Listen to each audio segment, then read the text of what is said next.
Hello everyone. अगर आप UGC net की तैयारी कर रहे हैं या फिर कोई भी स्टेट सेट की तैयारी कर रहे हैं, जैसे कि हो गया यूपी का सेट हो गया, महाराष्ट्र हो गया या फिर छत्तीसगढ़ हो गया, तो उसमें पेपर वन लगभग सेम ही होता है, जिसमें क्या होता है रिसर्च एप्टीट्यूड में आज हम लोग स्टेप ऑफ रिसर्च के बारे में पढ़ने वाले हैं। और ये जो है टॉपिक बहुत ही ज्यादा क्वेश्चन आता है, और इसमें क्वेश्चन आता कैसा है, पीवाईक्यू आते हैं तो उसमें अरेंज करने के लिए देता है, और हर साल 2 या 3 क्वेश्चन इस टाइप का अरेंज करने जरूर देता है आपको। अगर यूजीसी नेट का पीवाईक्यू का पैटर्न देखे होंगे पेपर वन में, तो इस टाइप का अरेंज करने देता है। तो अगर आप बस की पॉइंट को आइडेंटिफाई कर लेते हैं कि कहाँ से कैसा क्वेश्चन देता है, और अगर उसको ध्यान से समझ लेते हैं, तो आपका इस टाइप का क्वेश्चन कभी गलत नहीं होगा। मैंने भी ऐसे ही किया था, छोटे छोटे वीडियोस में आप इस मतलब पूरे रिसर्च अपडेट को मैं कंप्लीट कर रही हूँ। इसमें आपका मैक्सिमम जहां से क्वेश्चन आता है वो सारी चीज को कवर किया जा रहा है। तो आई होप आप इस वीडियो को एंजॉय करेंगे एंड एंड तक देखना। बहुत ही कम टाइम में आपको बहुत ही ज्यादा आउटपुट मिलने वाला है। चलिए स्टार्ट करते हैं। पहले पता होना चाहिए रिसर्च मतलब होता क्या है। देखो, रिसर्च मतलब क्या होता है कि कोई भी हम लोगों को नॉन चीज है, नॉन टॉपिक है, उससे हम लोग कुछ अननोन की क्या कर रहे हैं, खोज कर रहे हैं। ठीक है, तो उसी को क्या बोलते हैं हम लोग, रिसर्च बोलते हैं। रिसर्च का बहुत सारा कैरेक्टरिस्टिक होता है, जैसे कि ये जनरल होना चाहिए, यानी कि सारे प्रोसेस में ये क्या होना चाहिए, रेप्लीकेबल होना चाहिए। फिर ये कैसे होना चाहिए, ऑब्जेक्टिव होना चाहिए। इसमें जो डाटा कलेक्शन है वो बहुत ही मतलब अच्छे तरीके से लेना चाहिए, ऐसा कोई बायस्ड नहीं होना चाहिए, बहुत ही अनबायस्ड तरीके से होता है। ये तो हम लोग पढ़ चुके हैं कैरेक्टरिस्टिक्स के बारे में। तो आज हम लोग स्टेप के बारे में पढ़ेंगे कि किस कैसे हम लोग रिसर्च स्टार्ट करते हैं। तो देखो, सबसे पहले एक क्वेश्चन स्टार्ट होता है दिमाग में, तभी तो हम लोग उसको खोजने का कोशिश करते हैं, उसको फाइंड आउट करने का कोशिश करते हैं।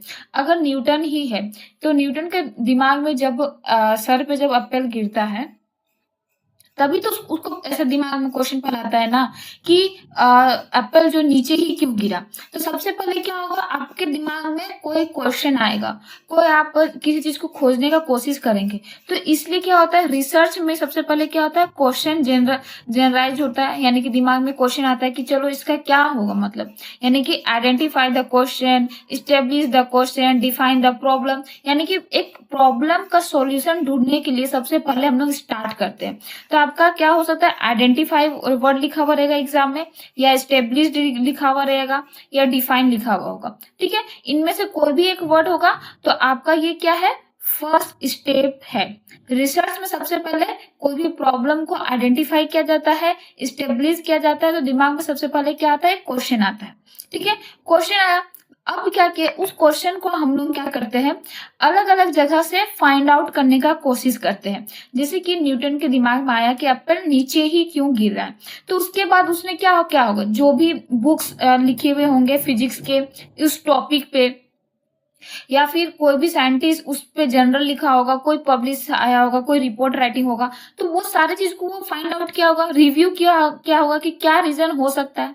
तो उसके बाद क्या आता है, रिव्यू द लिटरेचर, यानी कि बहुत सारे जगह से आप क्या करते हैं, फाइंड आउट करके लिटरेचर को रिव्यू करने का कोशिश करते हैं। यानी कि आप सर्वे करते हैं उस टॉपिक पे अलग अलग सोर्स से। ठीक है, जब आप सर्वे कर लिए, पहला को क्या हो गया, आप तो पहले तो आप प्रॉब्लम को आइडेंटिफाई किए, आइडेंटिफाई करने के बाद आप क्या किए, अलग अलग जगह से आप सर्वे किए, एंड देन सोचे कि इसका क्या सही हो सकता है। फिर अपने दिमाग में एक थोड़ा बहुत टेंटेटिव मतलब क्या, वो सही हो भी सकता है एंड नहीं भी हो सकता है, यानी कि एक अपने दिमाग में एक आइडिया बना दी। ठीक है, तो इसी को क्या बोलेंगे, फॉर्मुलेट अ हाइपोथेसिस, यानी कि एक हाइपोथेसिस बना लिए। तो हाइपोथेसिस सही भी हो सकता है और गलत भी हो सकता है। तो जो से मान लो उसका जो क्वेश्चन था उससे वो रिव्यू किया, एंड रिव्यू करने के बाद वो अपना एक सॉल्यूशन निकालने का कोशिश किया। अब जो हाइपोथेसिस बना उसको क्या करेगा, वो चेक करेगा ना कि वो सही है या नहीं है। तो वो अलग अलग मेथड होता है, हम लोग जैसे रिसर्च में अलग अलग मेथड पढ़े ना कि क्वालिटेटिव रिसर्च हो गया, क्वांटिटेटिव रिसर्च हो गया, फिर आपका एक्सप्लोरेटरी रिसर्च हो गया। तो इस टाइप से रिसर्च के मेथड्स होते हैं, अलग अलग टाइप के होते हैं, सर्वे करके होता है ना, सैंपल लेते हैं। तो वो क्या करता है, कोई मेथड चूज करता है कि किसमें वो सही तरीके से उस स्टेप को फाइंड आउट या उस क्वेश्चन को फाइंड आउट कर सकता है। एक सेकेंड, हाँ, देन क्या आ गया, ये हो गया चूज द रिसर्च मेथड होगी, वो चूज किया एंड रिसर्च को अब स्टार्ट कर दिया। फिर क्या करता है, डेटा कलेक्ट करता है। डेटा कलेक्ट करने के लिए सैंपल कलेक्ट करेगा, कैसे, वो पढ़े थे हम लोग प्रोबेबिलिटी एंड नॉन प्रोबेबिलिटी। तो वो क्या करेगा, डेटा कलेक्ट करेगा सर्वे करके या बुक से पढ़ के या फिर कहीं से भी लोगों से वो पूछ के या कैसे भी वो डाटा कलेक्ट करेगा। फिर उस डाटा को क्या करेगा, वो एनालिसिस करेगा कि वो डाटा क्या है, एंड देन वो अपना टेस्टिंग में इंटरप्रेट करेगा कि उसको क्या रिजल्ट मिला। और जब जो भी उसका आउटकम आएगा, फाइंडिंग होगा, फाइंड आउट होगा, उसको वो क्या करेगा, रिपोर्ट राइटिंग में वो क्या कर देगा, पब्लिश कर देगा। यानी कि वो जनरलाइज कर देगा जो भी आउटकम होगा। तो आई होप आपको समझ आ गया होगा। तो सबसे पहले क्या करेंगे, हम लोग आइडेंटिफाई करेंगे कोई भी क्वेश्चन को, देन लिटरेचर को रिव्यू करेंगे, फिर हाइपोथेसिस को हम लोग बनाएंगे, देन हम लोग फिर क्या करते हैं, थोड़ा सा बीच में मेरे को जाना पड़ा, तो हम लोग क्या करते हैं, एनालिसिस करते हैं डाटा को, देन क्या करते हैं, जो भी आउटकम आता है उसको क्या करते हैं, हम लोग पब्लिश कर देते हैं। तो ये जो होता है स्टेप ऑफ रिसर्च का, मतलब जो ये स्टेप होता है रिसर्च, कोई भी नई चीज़ को फाइंड आउट करने का, ये रिसर्च होता है। आई होप आपको इससे थोड़ा आसानी हुआ होगा इस टॉपिक को समझने में। एंड इसका क्वेश्चन देखो, अब अरेंज द फ्लोइंग क्वेश्चन, ठीक है, क्वेश्चन को अरेंज करके हम लोग को ठीक से लिखना है। तो सबसे पहले हम लोग को क्या होता है, PYQ में हम लोग आइडेंटिफाई करते हैं, कोई भी डाटा को क्या करते हैं, आइडेंटिफाई करते हैं। देन क्या करते हैं, लिटरेचर को रिव्यू करते हैं, तो फिर होगा हम लोगों का B नंबर। फिर क्या करते हैं, हम कलेक्ट करते हैं डाटा को, अलग अलग जगह से रिव्यू करने के बाद डाटा कलेक्ट करते हैं। फिर क्या करेंगे बताइए आप, रिपोर्ट एंड आउटकम या फिर एनालिसिस। तो E नंबर होगा, एनालिसिस करेंगे, देन क्या करेंगे हम लोग, आउटकम जो भी रहेगा उसको पब्लिश करेंगे।